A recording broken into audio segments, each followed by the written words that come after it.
کو तरतील के साथ पढ़ना हर एक मोमिन का ख्वाब है।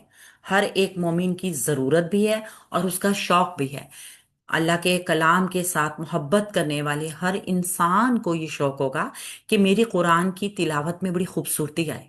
और कुरान की तिलावत में खूबसूरती उसको बहुत ज़्यादा पढ़ने से नहीं, बल्कि उसके हरूफ की सही तजवीद और उसके वक़फ़ जो हैं, यानी कहाँ कहाँ पर उनको रोकना है, कहाँ रोकना जवाज़ है और कहाँ जवाज़ नहीं है, उनकी मार्फत हासिल करना, यानी सही मालूम हो जाना कि कौन सा हर्फ कहाँ पर सही तरीके से वक्फ होगा। अगर ये दोनों चीज़ें हमें आ जाती हैं तो हमारी तरतील, यानी हमारे कुरान को ठहर ठहर कर पढ़ना बिल्कुल मुकम्मल हो जाता है। तरतील है क्या? अतरतीलु हुआ तजवीदुल हुरूफी व मारिफतुल वुकूफी। व मारिफतुल वुकूफी यानी कि तरतील हर्फ को तजवीद के साथ अदा करना। और तजवीद क्या है? मखारिज प्लस सिफात। तजवीद दो चीज़ों का मजमुआ है सिर्फ। तो एक तो हमने मखरिज सीखने हैं और दूसरी हमने हरूफ की सिफात सीखनी है। ये दो चीज़ें हमारे लिए लाजिम और मुल्जिम है तजवीद को सीखने के लिए। और फिर उसके साथ क्या है? अगर हमें तरतील भी चाहिए, यानी कुरान की तिलावत में भी हमें थ्रो चाहिए बड़ा खूबसूरती के साथ, तो फिर हमने यानी तरतील तरतील को सीखने के लिए फिर हमने वकूफ के वक्फ भी यानी सीखने हैं। कहाँ कहाँ पे इनकी मार्फत होनी ज़रूरी है, किस जगह पे सही तरीके से वक्फ जायज़ है करना। और अगर आयत लंबी है और दरमियान में हमने कोई भी वक्फ करना है, सांस टूट जाता है ना, इतना लंबा सांस नहीं लिया जाता, आयत लंबी है, तो फिर हमने ठीक तरीके से कैसे वक्फ कर सकते हैं, ये मालूमात ज़रूरी है।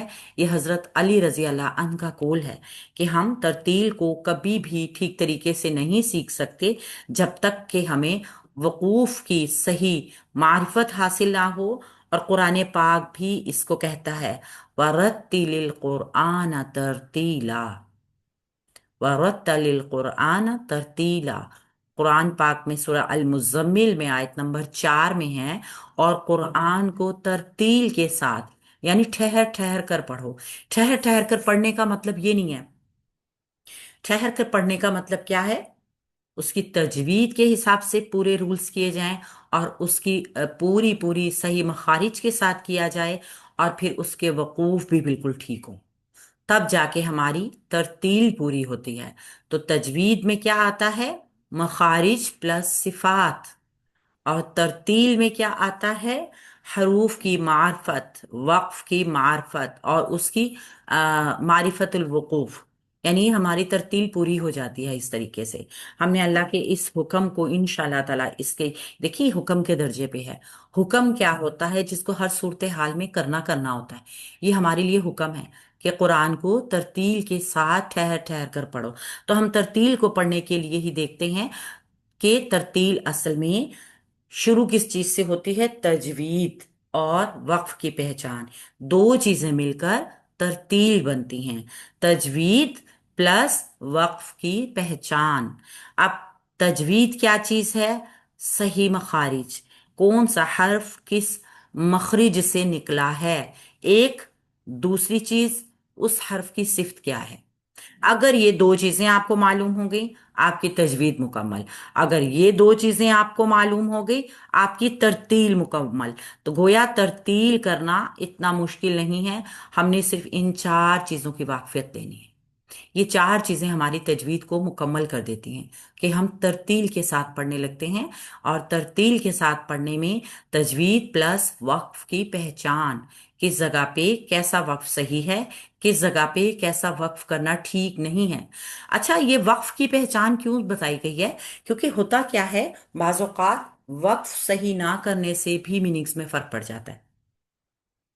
किसी जगह पे हम ऐसा वक्फ करते हैं जहां पे हमने वक्फ कर लिया और आगे से पढ़ना शुरू कर दिया, तो कोई मीनिंग्स में फर्क नहीं आएगा, कोई लबो लहजे में चेंज नहीं पैदा होगा, कोई बात कंटिन्यू जो हो रही है उसके मीनिंग्स में फर्क नहीं पड़ रहा। लेकिन बाज़ औक़ात ऐसा होता है कि अगर हमने गलत वक्फ कर दिया, हमने उस जगह पे वक्फ किया कि जहाँ पे नहीं करना चाहिए था, और फिर उस वक्फ को ठीक भी नहीं किया, यादा भी नहीं किया उसका, और आगे से पढ़ना शुरू कर दिया, तो उस गलत वक्फ की वजह से भी मीनिंग्स चेंज हो जाएंगे।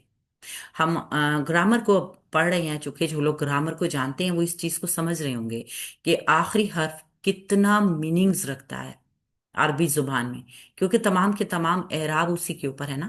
تو اگر ہم وقف ہی ٹھیک نہیں کریں گے تو اس حرف کا ہم میننگز چینج کریں گے، اس کا حق نہیں ادا ہوگا، اور حق ادا نہ ہوا، معنوں میں فرق پڑ جائے گا، معنی میں فرق آ گیا تو کلام کا جو ہے وہ فائدہ ہونے کے بجائے ہمیں گناہ ہو جائے گا۔